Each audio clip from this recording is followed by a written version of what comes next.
Hello, everybody. We're just about a minute away from 10 a.m. Eastern Time. So we're just going to wait it is 10 a.m., but we'll still wait one more minute. Let a few last-minute stragglers join us, and then we'll kick things off.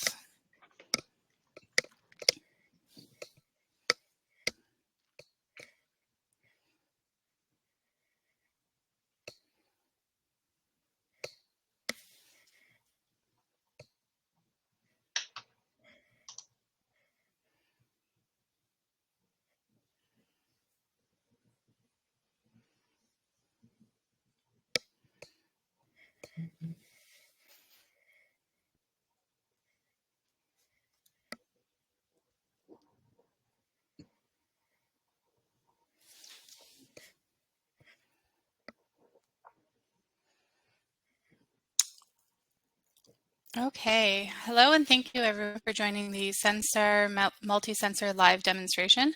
My name is Katie Mutter. I'm the Events Marketing Manager here at Senstar. And joining me today are Brad Martin, the Director of Product Management, and Todd Brisebois, the Senstar MultiSensor Product Manager.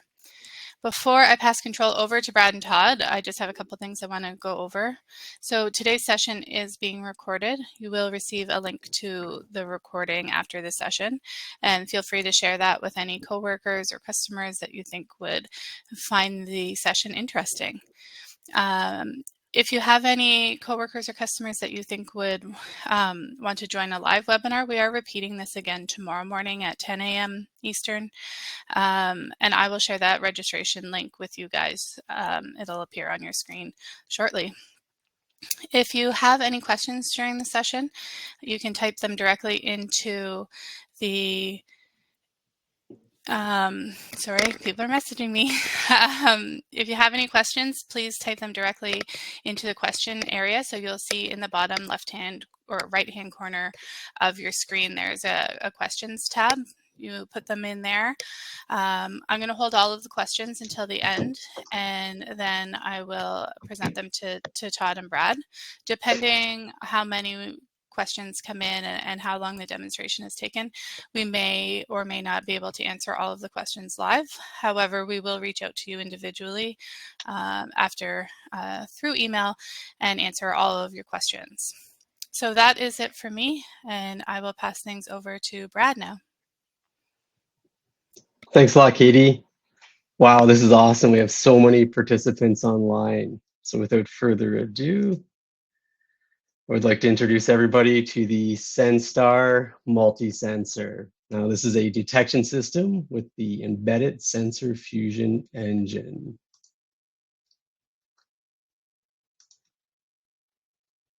So when Senstar sets out to develop a product, we try to tackle customer pain points or big security market challenges. And so I'm very fortunate in my role. I get to travel all around the globe speaking to customers about our products and any pain points they have or security challenges. And one topic that always comes up is nuisance alarm rates. Customers are specifically prioritizing security devices now with low to zero nuisance alarm rates. So this is a big driver for us when we develop the multi-sensor. A low nuisance alarm rates allows the customer to respond to true threats and not waste any of their valuable resources responding to false or nuisance types of alarms. The second big pain point or market challenge is situational awareness. Now customers are demanding more and more context when an alarm comes in. What direction was the person going? What were they wearing? Were they crawling, climbing? How did they get there? And so they want to know as much information as possible when an alarm comes in. So these were two big drivers that we tackled when developing the Senstar MultiSensor. Now, there's a lot of positive attributes when I talk about the Senstar MultiSensor, and I always like to start with the brain. So there is an AI-based sensor fusion engine inside of this. This is our comprehensive threat detection algorithm. A couple of years ago, Senstar released the sensor fusion video analytic. And so this combined the raw sensor data from our perimeter intrusion detection systems, coupled with the data from video analytics. So combining these two into a sophisticated algorithm truly does defeat nuisance alarms. We've shrunk it down and we've embedded it into the product. We talk about providing situational awareness. The Senstar MultiSensor has the flexibility to configure pre-alarm zones as well as alarm zones, providing that additional context when the alarms come in. Now, Todd will give a live demo of how simple this is to configure in the next portion. Talk about the innovative and ruggedized futuristic construction. We get a lot of comments on the look and feel of the product, but make no mistake, there are a lot of functional design elements that went into this design. We start at the top of the product. Its contoured shape ensures that any kind of rain or snow rolls off the sides. There's also an integrated sunshade to protect the sensors from any direct sunlight. And if you look at the back of the product, we included the integrated mounting bracket. Now, this allows for quick and easy installation. The unit can be wall mounted or simply strapped to a pole. The simplicity of this design reduces any labor costs, saving our customers time and money. We talk about the integration capabilities of the Senstar MultiSensor. It integrates with leading VMS brands, including the Senstar Symphony Common Operating Platform. And Todd will give a live demo of how easy it is to manage alarms and video in Symphony, as well as we'll show the gateway integration with Genetec. Enhanced scalability and flexibility. The design principle behind the Senstar MultiSensor is it can be used with any existing infrastructure. A customer can install this, and the Senstar MultiSensor will provide alarms into their current infrastructure. Now, I want to walk around the technology that was selected for the Senstar MultiSensor. There's an accelerometer, there's a short-range radar. We have an image sensor that gives a 180-degree field of view, and it's running video analytics, object detection, as well as tracking. High-frequency vibration sensor, and it has two PIR sensors, one on the left side and one on the right side. Now, all these sensors funnel into our sophisticated sensor fusion engine. I want to pause here and talk about why these sensors were selected.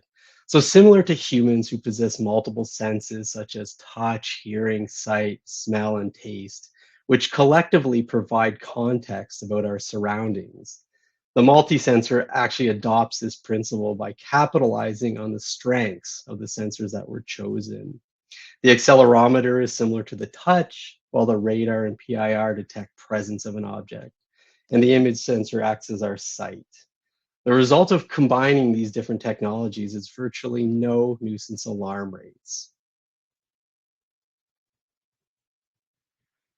To give an overview of how the sensor fusion works, the sensor fusion engine works, it's processing disturbances in real time. So if you can imagine, the multi-sensor is covering an area, and anything that comes into this area, these sensors are reacting. They're determining what is there. So it's sending that input into the sensor fusion engine, and the sensor fusion engine is making a decision. And we know that the result is a highly accurate alarm. I'm going to show a quick animation of the Senstar MultiSensor and talk about the construct of the sensors. So you're going to see the Senstar MultiSensor. This is just showing it on a fence, protecting a perimeter here. And as the animation moves forward, you're going to see at the back of the perimeter, there's an accelerometer. So the accelerometer overlaps with the dual PIRs, which overlaps with the short-range radar, which overlaps with the video analytics. And I'll give an example of how the sensor fusion engine works. So a person's going to approach from the left side of the image, and you can see the sensor fusion engine's listening. So right away, the image sensor is detecting there's something there. The radar is getting targets. It's coming from the left side, so the left side of the PIR is picking it up. And eventually they get to the perimeter and the accelerometer picks up the touch. So we're very confident that there is a true threat approaching the perimeter or the asset being protected. Now, a lot of performance testing went into the design and development of the multi-sensor. So on the left side of the screen, you're going to see a screenshot of the Universal Configuration Module, or UCM for short. This is a simple piece of software that allows the user to quickly configure the Senstar MultiSensor. So in the middle, you'll see an image of a multi-sensor and the grids. So these are user predefined. The yellow is the pre-alarm condition and the red is the alarm condition. Any areas or the grid that are not colored with red or yellow, they're masked out. So there will be no information coming back that there's something in that area. And I'll give a quick example of how this works. So this is an image of somebody walking across the pre-alarm area, going into the alarm zone, and then exiting.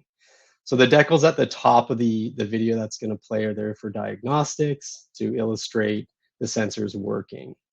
So if I play the video on the left side of the screen, you're going to see a person come out of the office. They're going to move into the pre-alarm zone. So the multi-sensor's picking them up. They've detected their tracking. And then they grab the door. And so we get an alarm. There's no way you should be pulling the door during this time. And then they exit through the pre-alarm zone. So I'm going to play it back again, and I'm going to freeze a couple frames. And so you should see person come out of the office again. The multi-sensor is going to do its job. It's going to detect right away and freeze right there. So the P is our pre-alarm condition. An alarm came in. I want to know that somebody's walking across the sidewalk, and then they grab our door there. And so there was accelerometer disturbance, radar, video analytics, everything's working together to provide that deeper context and confirm that it's a true threat. So more performance testing. So this one's a good example of the multi-sensor working at a nighttime in a very dark environment. So there's a similar parking lot here. So somebody's going to come from the right side of the screen, and they're going to walk across the pre-alarm zone. Now the power, again, of all these sensors working together with the sensor fusion engine processing it, the camera alone could not see that somebody was in the shadows there at the right side at the inception of them walking across. But because of the multiple sensing technology working together, we were able to detect something very early and give a pre-alarm notification that something's in the area of interest. And I'll just freeze frame this. And so I want to talk a little bit about the image that's provided, or the video stream. So it is a low resolution image. It is a high resolution image sensor in the product. The multi-sensor is not a camera. It is a multi-sensor to reduce nuisance alarm rates. So we're not looking to displace camera technology. So I've snipped the frame of the early detection. And so even if this was a high resolution image, you would not be able to detect that there is a human in the shadows. They're wearing all black clothes in an all black environment, but the power of the multi-sensor and all the sensing technology working together is able to detect this, track it, and give an alarm. So I'll play this back again in slower mo, and I'll freeze the frame. So right there, we're detecting the person. Pre-alarm's very high. They're in the right side of the PIR detection area, and they walk all the way across the pre-alarm zone. So the R is the right, PIR, and the left is the left. So you should see the left go up here shortly. And so again, the radar, the camera, everything working together, regardless of the condition. I'll move to our last performance testing video. So this was kind of a fun one. So the CTO is dressed up in a ghillie suit, so he helped to design the product. So he was looking to kind of see if he could defeat the multi-sensor. So he's dressed as a ghillie suit. He's trying to camouflage himself as a plant, same color as the ground. And so I'm on the phone with him during this, and he said he's going to do a stealth crawl towards a multi-sensor. So as soon as the video analytics settle down, because he did have to walk across the detection area, I say, okay, go. As soon as he moves, the multi-sensor detects him and starts tracking him. Now he crawls very slow. He tries to crawl behind a plant to continue to camouflage himself, but the multi-sensor is detecting him the entire duration, or the entire way of his stealth crawl. And so here he is trying to go behind another plant. He's dressed exactly like it. And so we've defined the pre-alarm zone just under the multi-sensor here. So he's being detected, he's being tracked, the power of all the sensors working together. He tries to lose himself behind this bush. I say no chance. And he's going to continue to maneuver around the bush, getting close to the PIR area. And I'm telling him, hey man, we're still detecting you, we're still tracking you, even with your stealthiness. And you should see the P in the top right corner very shortly go into pre-alarm condition as we've set up. So there you go. So the P is up and then he's going to stand up eventually and understand that he was not able to defeat with a stealth maneuver. So here he goes. Pre-alarm is now 100. He's in the right, the left, picking him up. They say, it's over, buddy, we got you. So there he goes. So those are a few scenarios we want to share about the power of the multiple sensors working together. That's all for my portion. I'm going to pass it over to Todd, and he's going to walk through a live demonstration.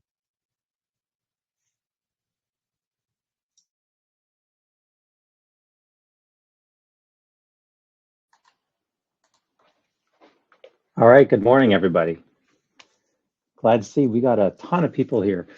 So I'm putting up an image here of a different type of use case. So far, we've been talking about, or Brad showed a nice three-dimensional view of a fence use case. So this is a building use case, which works really well with the Senstar MultiSensor in protecting this garage door, as you can see. So you can see the scope of the area that the multi-sensor is looking towards, and how it's basically taking all that information and bringing it into the sensor. So I'm going to carry on with the presentation, and I think the first thing that would be kind of interesting to go through is maybe an unboxing of multi-sensor. So actually, actually, if I stop sharing my screen, you'll be able to see it nice and large. So share, disable screen sharing. All right, this is our new multi-sensor. We've got a nice fancy box for it. When we look at the insides, we've got a great little quick start guide that will kind of take you through the basic steps of getting it wired up and connected to a computer. And of course, the multi-sensor itself, which also comes with some basic tools to open the case up, as well as connecting it with your wiring. So as Brad said, this is a really revolutionary design where we're taking in these 5 sensor raw inputs and putting into our sensor fusion. So as Brad mentioned, on the front, we have a short range radar. We've got an image sensor that does both object detection as well as object tracking. And of course, we've got the PIRs on the bottom, left and right side. And it supports high frequency and low frequency vibration sensing.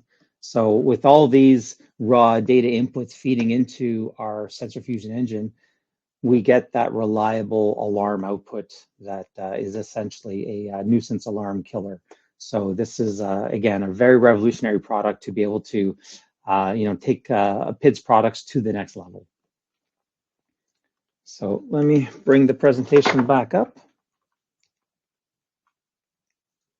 And we'll talk more about how the system actually configures into the multiple VMS or SMS systems that you choose. But first off, from an installation perspective, it's nice to know how we actually kind of get this thing kind of set up and configured. So from a mounting perspective, we're looking at mounting this anywhere from 8 feet to 12 feet, which is a setting that you configure within the UCM once you've mounted at that particular height. And it's also indicates a 22-degree angle. So you can see from the plastics on the multi-sensor itself, where the blue line is pointing, you can see this in this orientation, it's a horizontal line, which if you set that up in that orientation, it basically gives you the approximation of 22 degrees. And from that point on, if the unit is powered up, there'll be some lighting that you can see through the PIR windows, and you can do your fine-tune adjustments until you see the green light come on to tell it to confirm that you've got the proper angle. So it's a very simplistic installation in terms of basic mounting height and basic mounting angles. Now, in terms of the coverage area that the sensor supports, we're looking at 6 meters on either side, so 12-meter width by 5-meter depth. And again, we're mounting it from 8 feet to 12 feet on the barrier. Now, that barrier, could be a fence, it could be a side of a building, anything like that. In this particular example, we're showing that that barrier is a brick wall, and we're monitoring a garage door in this case. It could be a simple man door. It could be just a wall that you don't want people climbing over. It could be anything in that realm. Again, you've got the 12 meters in width by 5 meter depth coverage, and that entire area can be configured with alarm or pre-alarms in terms of the zones itself. And we're going to go through that with our UCM configuration software to show you how those alarm and pre-alarm zones get configured. So more about the configuration. I'm going to talk about each one of these individually and hopefully give you a nice block diagram representation of the differences between the various ones so that you get a really good idea on what's actually required to connect these to the various VMSs and SMSs that are out there on the market. So first thing we need to set up is basically we need our sensor. So we need our multi-sensor. We need some communication and power. So we have a PoE switch that connects to it. And then from a software perspective, we have what's called our network manager service, which is basically a link between our software and our hardware, and our UCM software, which is used to configure the hardware itself. And that's the same software that's used to configure just about all of Senstar's perimeter intrusion detection products. So next, we're going to require, for the Symphony example, a Senstar Symphony Common Operating Platform license. And with this, we can display alarms as well as video in the Symphony software. For the Genetec and Milestone type VMSs, we have a gateway integration to provide that link between our network manager service and this software. And then, of course, for other types of third-party VMS or SMS software where you don't have a direct integration, we also provide, through our network manager service, an ASCII string that is able to feed information into these systems, provided that those software systems can take an ASCII string and parse out the relevant data through their interface. And then if you want to go bare bones simple, we've got a relay output, which can then trigger other devices in your system. So if you want to keep it very simple, that's a great way to go as well. And if you want to take that to the next level and your third-party software potentially supports RTSP streams, well, you can feed our RTSP stream from the MultiSensor directly into that software as well. So from a power perspective, this is much like any of your PoE type cameras that you utilize today. It's just a connection into a PoE switch. This device is less than 3 watts, so very simple to power, very low power. Now, when we look at the Senstar Symphony integration piece, you can see the dashed line, which outlines the server or computer that we're setting up with. So we've got our PoE switch that plugs into this PC or server through Network Manager. Now I'll explain Network Manager a little bit. It's essentially, it's a Windows service that runs. So it's not something you have to start up. It's always running in the background. And it's essentially the middleman between software and hardware. So it knows how to talk to our Senstar hardware, and it also knows how to talk to our Senstar Symphony software, as well as the Genetecs and the Milestones of the world and other third-party software. So again, it's kind of the middleman between those two. Now, we use UCM, or Universal Configuration Module, to configure the multi-sensor, and that interface can go through Network Manager as well. So you don't have to be at the device in order to configure it. You can configure it remotely, which is a great advantage. And then, of course, the Network Manager is feeding all of that data into the Senstar Symphony software so that we're able to provide both alarm and video into that VMS system. And just because Symphony supports it, we've got Symphony mobile application, which allows you to pull that video feed from the multi-sensor as well as those multi-sensor alarms that come in as well. So I've tried to animate the slides in a way so that you can really understand the differences when we go from our Senstar Symphony VMS to a third-party Genetec milestone type software where we have an integration package to make it very simple to integrate into our system. So moving along, you'll see that the computer slides away a little bit, and we've got this network manager service gateway integration piece that gets added. Now, we'll just call that a second middleman. He knows how to talk to network manager, and he knows how to talk to Genetec or milestone. So he can move the information back and forth to those systems. So that's a very simple way to bring in one of these systems where we're able to now drive in those alarms as well as that video stream into those Genetec and milestone systems. So making it quite simple to integrate these systems with our API set. And I'll be demonstrating both the Symphony VMS integration as well as the Genetec integration. Now, moving along, there's always other third-party VMS or SMS providers that we simply don't have integration packages with. And for those, as long as they're able to take ASCII strings and parse out the data, we're able to interface with that. Our network manager is very flexible in the interface that it can support. So in this case, we're able to feed alarms into, pretty much most of the third-party softwares that are able to take these ASCII strings in. And for those that can also support an RTSP stream, we can also feed in that RTSP video stream from the Senstar MultiSensor into there. So now the system's getting both alarms as well as video. Now, just remember, video is not a requirement. We use the video inside the MultiSensor to augment the sensor fusion's capabilities, but the user doesn't need the video. It's sometimes just a nice to have. So if you don't have a need to look at video, all you're interested in is alarms, that's fine. We can just pump out alarms to you, and there's no need to do anything with the video. We take care of it internally for our own purpose, and we can go from there.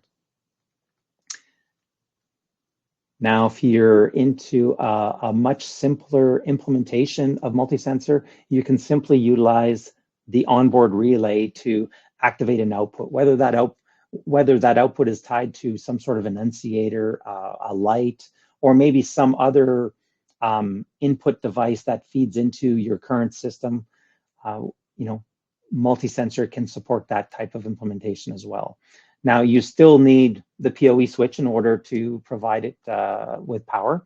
And you do need a communications link for that first-time configuration. So we do show the PC with Network Manager and UCM to configure the device as it is. So you do need that in terms of configuring the device. And there is another option to configure the device where you can take your PC and directly connect it to USB, but then you need to be right beside the device in order to be able to do that.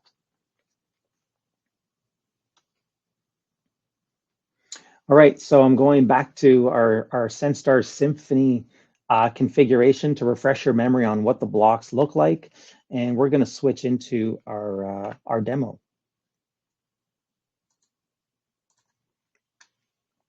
So I've split things up a little bit. It's going to look a little bit more confusing than what it needs to be, but I'll kind of explain through it. So we have our Network Manager service. As I mentioned, it's a Windows service that runs on your computer in order to manage communications directly to the MultiSensor.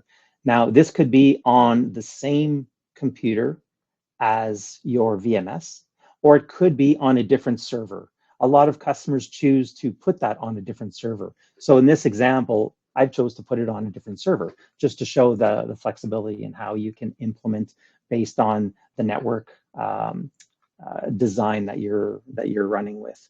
So right now what we see is we see our Network Manager front panel, and we can see that we have two MultiSensors that are currently connected and active, because you can see that they've got their green lights on, otherwise they'd be red. Now, if we click on our configure, the first option that comes up in the tab is SMS. So this is where the alarms get sent through. So not anybody can access this Network Manager. You need permission. So this is where you tie in your IP address of the devices that you're interested in being able to connect to this. So in this case, I'm using a loopback address as my SMS number 1, but I can tie multiple computers to this. So I'm also tying SMS2, where I've got this IP address for the PC that we'll be using with Symphony. And I've also put in a third one for an IP address for our Genetec system as well. So now I've got 3 systems that can all access this particular network manager integration. Now, as you can see, there's also some redundancy options that we support. There's also UCM so that you can use the programmability of the UCM to configure your multi-sensor from multiple devices. Again, they need permission. They need permission through this particular configuration setup. If you don't have the IP address listed in here, you will not be able to connect to the multi-sensor. And then, of course, the nodes. The nodes are the sensors themselves. So it's simply a matter of entering in their IP address and you're good to go. You've got Network Manager running. It's ready to service those multi-sensors and provide communication links to other software that are allowed in the system that we've just programmed. So now I'll move on to the second top tab here, which is the system that is currently hosting my Symphony Common Operating Platform or our VMS software. But first off, I'll show you that we can use our UCM configuration module to configure the multi-sensor. So here's the IP address that I've provided for the computer that is hosting our network manager that we were just on, and I can connect to them. It is password protected, so you not only do you need the IP address listed in Network Manager to connect to it, you also need the password. So we've got some double protection. In our status tab, you can see various things about the device. You can see certain diagnostics such as input power, supervision, sensor health, all the different things that would be interesting to know about the sensor. And I should probably point out too, it shows green at the top on the comm status, so we do have a live connection, which will be easy once I put the video on. You'll see we've got a temperature of the unit.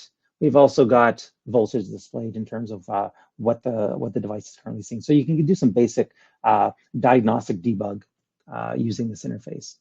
If we move on to the config tab, we see a live representation of the video and this is currently outside of our corporate office at the entrance. And you can see that we've set up the mounting height to be 12 feet because that's in fact the height that we actually set the multi-sensor above the door. And this helps with the algorithm since we need to know the height of the multi-sensor because we know the angle that we're looking down on. We're able to better distinguish object detection in terms of people and things of certain sizes that are of importance to us. We've got a barrier-free setting here.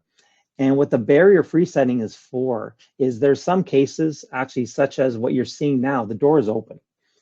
That means that there's going to be 0 vibrations when somebody comes in and out of the building.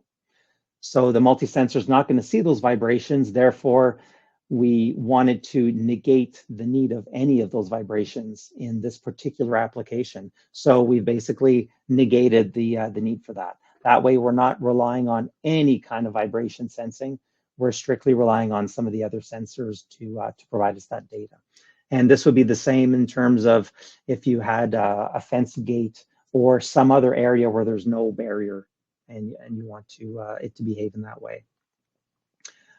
We've got masks that are enabled here. And here's the alarm mask that I'm showing. And you can see they're located right in front of the door. We can also put some pre-alarm masks, which you can now set up the entire area outside of, and without clicking all the pre-alarms, just to demonstrate how you can enable those areas versus the other ones.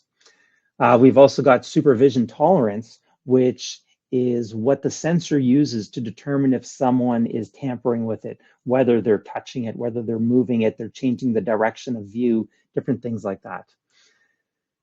We've also got a mounting angle, so you can tell right away that we're set up at that 22 degrees, and we've got a roll rate of 0.67 degrees as well. And we have radar configuration capability, where if you're using multiple devices in very near to each other, you want to make sure that you're not using the exact same frequencies. Therefore, we change our channels. So we've got 8 channels that you can choose from in order to set that up. Okay, moving along to our network configuration tab. This is where probably the first step that you would do when you connect to the system. You'd probably want to put the IP address of your network so that you're in the proper range.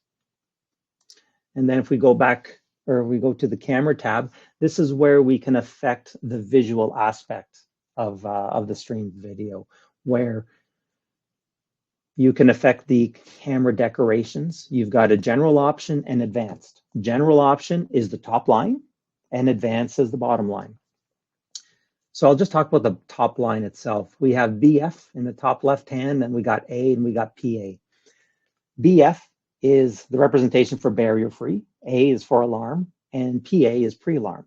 So when you're set up in a barrier free mode, it's going to be the barrier free number that you're interested in. That's what's going to indicate that you've got an alarm event happening.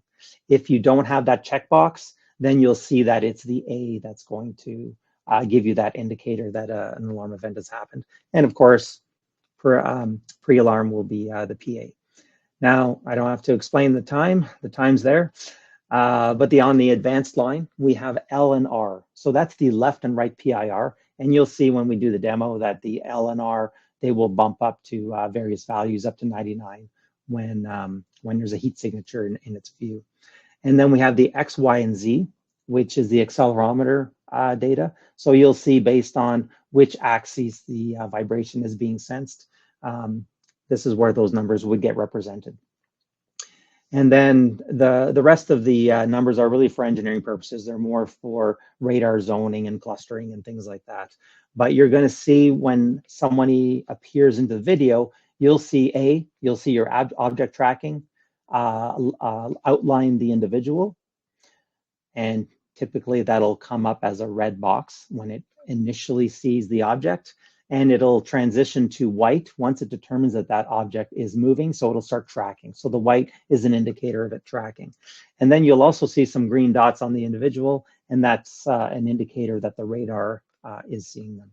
Now, some of the other settings that we're seeing is the IR settings for the LEDs. So you can set them up for auto, force on, force off. There's some visible LEDs that shine through, like I mentioned, in behind the PIR lenses. So you can make it so that they don't come on, so that you can stay, keep your device very hidden. And then of course there's some camera settings if you choose to adopt those and utilize them. So I'll jump right into our Symphony server settings. And what I'm going to try and do is show you the integration piece in terms of how do you bring that video into Symphony and how do you bring those alarms into Symphony. It's a very simple process. I'm not going to go through and actually do it. I've already got them added in, but I'll show you the whole process just so you understand the simplicity behind it. So we add cameras, we add camera manually, and you just fill in essentially this one line. And what you end up with when you've added this camera, this is the RTSP stream data that you put into that field I mentioned. And it connects to that camera. And it's just a matter of, we've got the resolution, the different settings for cameras that are pretty much defaulted. And we can assign it to a particular group as well. Oh, sorry, that's halfway down here. We've only got one group that's created right now called devices. We can create other ones called camera or multi-sensor and throw them all into one. But right now, just to keep things simple, we've kept with devices. And that's essentially it. You've set up a camera stream. Now, to bring in those alarms, we have the integration tab. And it's simply, again, a matter of hitting add hardware, and we make a network manager connection, and we fill in the blanks. And I've already got that set up, so we'll just open this one up.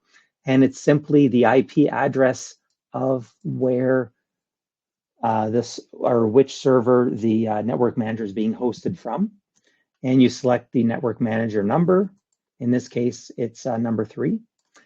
And once you hit connect, you get a green bar that says it's connected, and you select the devices that you want to show in Symphony.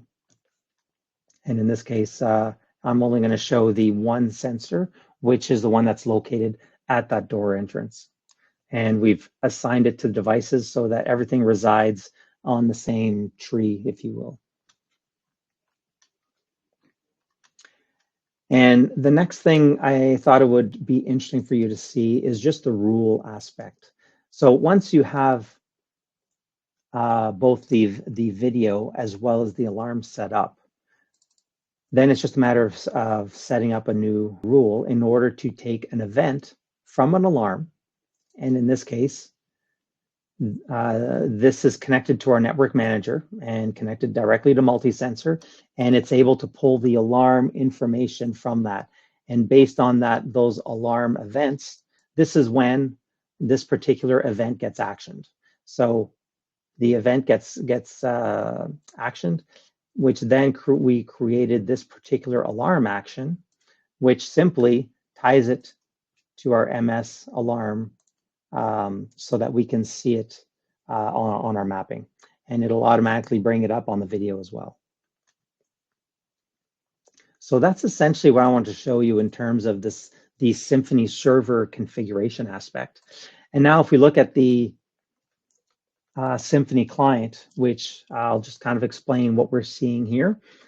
We've got devices, and that's the group that I mentioned. We have MS Alarm, which is our video stream. Actually, I should have probably called that MS Video. And then we've got our MultiSensor here, which is showing as secure. So there's no activity, no events coming through. And you can see on the timeline, the gray bar, there's no red tags on it. Whereas up above, you see all kinds of action that was happening this morning as people were entering and exiting the building this morning. So in the video itself, you can see we are running live. It looks like it might be raining outside, so I apologize to our runner out there who's going to be setting off some alarms for us. But you'll see that the left window is a live representation and the right window is set to automatic. So when it triggers an alarm, you'll see a 5-second display of that video just to make it a little bit more interesting when we're doing this demo.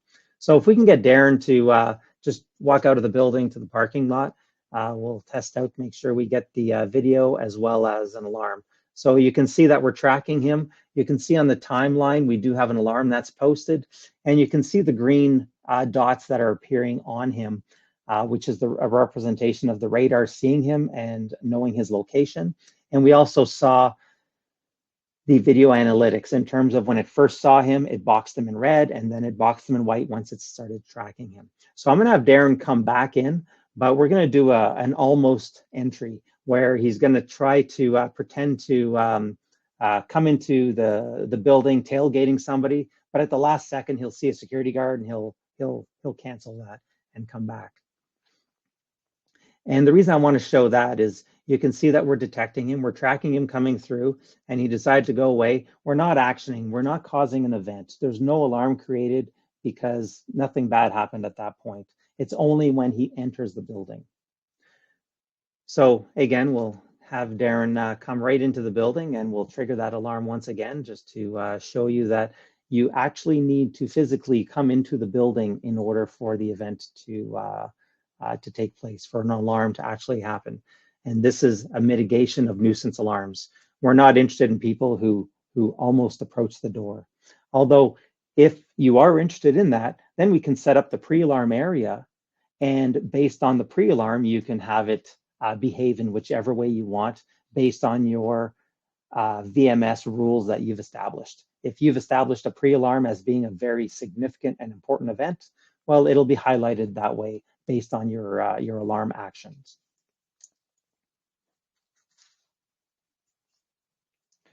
All right, so next we're going to look at the Genetec demo. So I've now flipped to my Genetec server. So just to make it clear, we're now on a different server, but we're still looking at our initial server, which is hosting our network manager, which is connected to MultiSensor. So Well, the software I have running here is called our Network Manager Service Gateway Configuration. And again, it's that middle piece that connects our Network Manager to Genetec. And we have something very similar that connects to the Milestone VMS software as well. So you can see right now that we are connected to our system. And we're also connected, and I've spaced this out on number 5. This is the actual connection to the network manager of the first server that I pointed out. And actually, maybe I'll just highlight them right here. I'll click back to this server. This initial window that we saw earlier, this is what it's connected to. The IP address ends in 202. And when you look at this configuration, the IP address ends in 202. So we have a direct connection to that network manager. If I expand this, it's going to show me every device that's listed on that network manager. And because I've got green dots and not red dots, that means I do have a true connection. I'm not losing connection or anything like that. And if I expand our multi-sensor, number 1, because this is the one that's located at the entrance, I can get to the sensor alarm area where I can see my alarm is connected to MS entrance alarm, which is actually an alarm that I created in Genetec itself. And I will show you what that looks like when we go into the Genetec system. But that's how we've created the link between our MS entrance alarm in Genetec to our multi-sensor number 1 on the server. All right, so let me jump into the Genetec configuration tool. Now, if anyone's looking at a Genetec integration, they're already familiar with this, so we're going to go kind of through it a little bit quicker because we're not training on how to actually do the Genetec stuff, but we'll show you all the things that you need to do in order to bring that Senstar hardware. And this is whether it's a multi-sensor or any other of our products. It's the same process. So when you go to the standard configuration tool, there's an area view. And what I created here is an MS area, multi-sensor area. And from within that, I created an MS entrance zone. This video I didn't create in here. I created in the video portion of it, which I'll jump to now, but I've tied it to that area so that the zone as well as the video are both part of that area.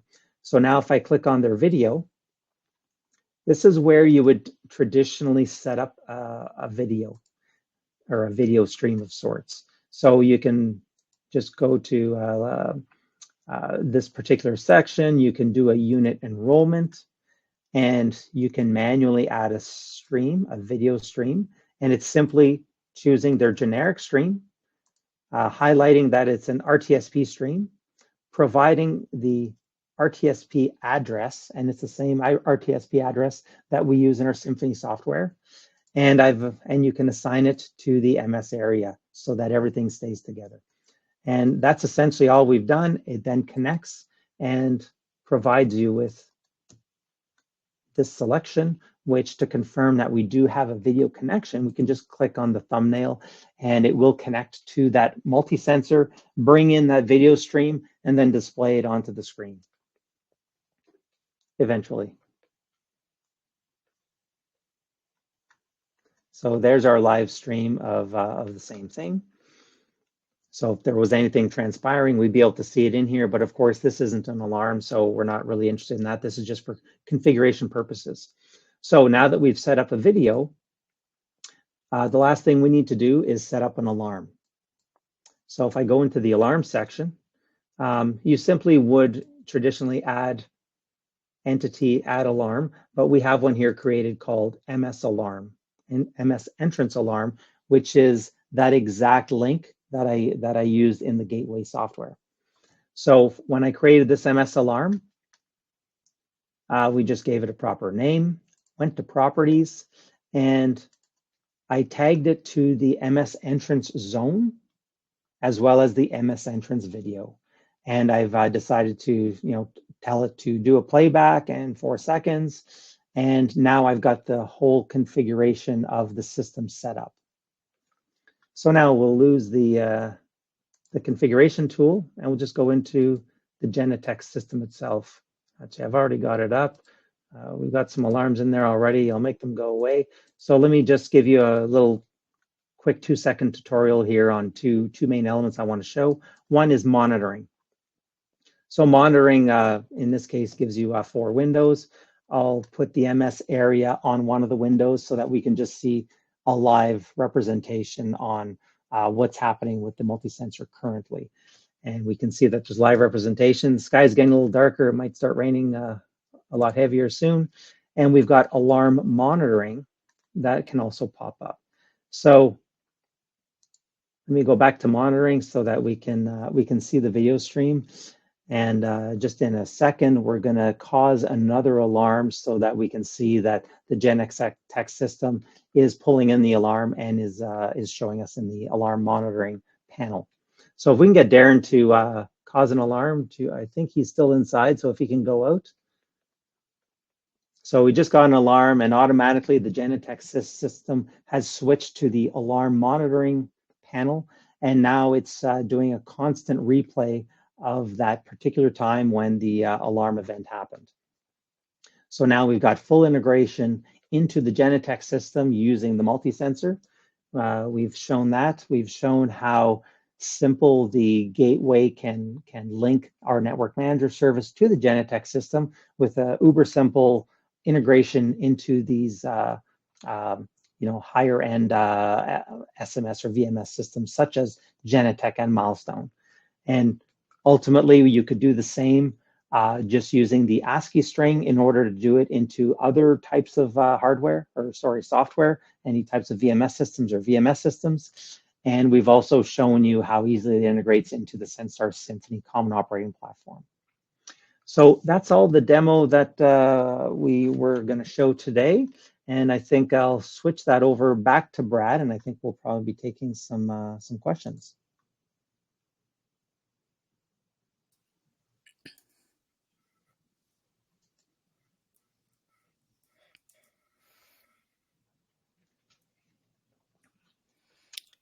Thanks, Todd. So yes, we do have lots of great questions that have come in. Do I sound okay? Yeah, you sound perfect. Okay, I sound funny to me. So I am going to ask you some questions, but before I do that, I just want to draw everyone's attention. In the bottom right-hand corner of your screen, there is a tab or an icon that says links. And if you look there, I have posted 2 links. So one of those is to the session I mentioned that we're hosting tomorrow. Feel free, if you just want to listen again, that'd be great. Or if you have a coworker or a customer or anyone that you think that would be interested in learning about the multi-sensor, you can share that link with them. The other link that I have shared is to our early access program. And so that is a way to register to become one of the first customers to have the opportunity to purchase one of the multi-sensor units. So there's a link there which will give you some more information, and then there's a registration form for you to complete.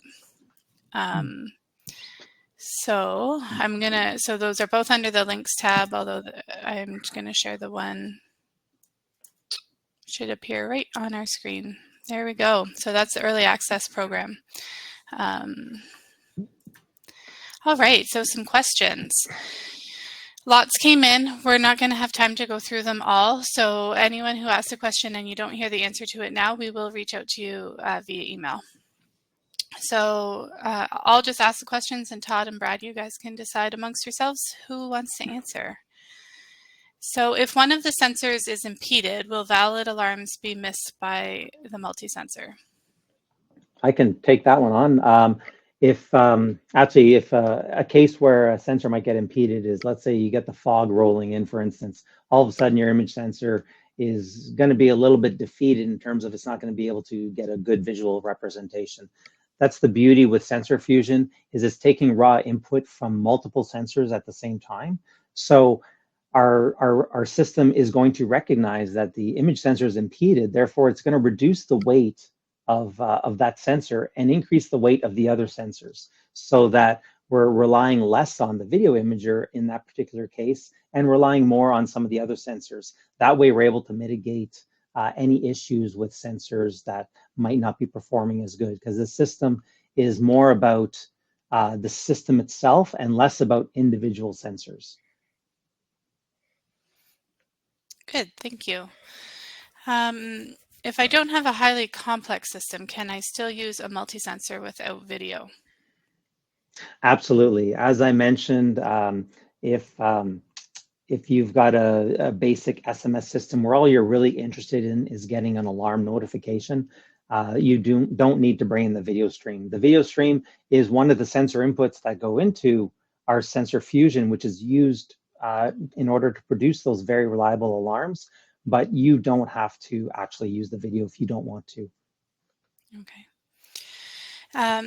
If multiple multi-sensors are installed in the same facility, will the radars conflict with one another? Right, and that's a concern you should have because they, if you're on the same channel, they are going to be running at the exact same frequency. So you could get some interference between the radars. So as I mentioned in the configuration tool, you're able to select one of 8 channels. So if you had a few units together, you'd want to make them separate or different channels for sure. Awesome. Can the entire coverage area be an alarm?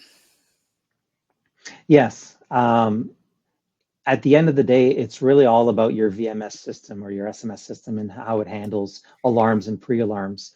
We have designated certain areas as pre-alarm only versus alarm, but it's all in how your VMS system takes that in. If your VMS has takes the pre-alarm in and gives it as much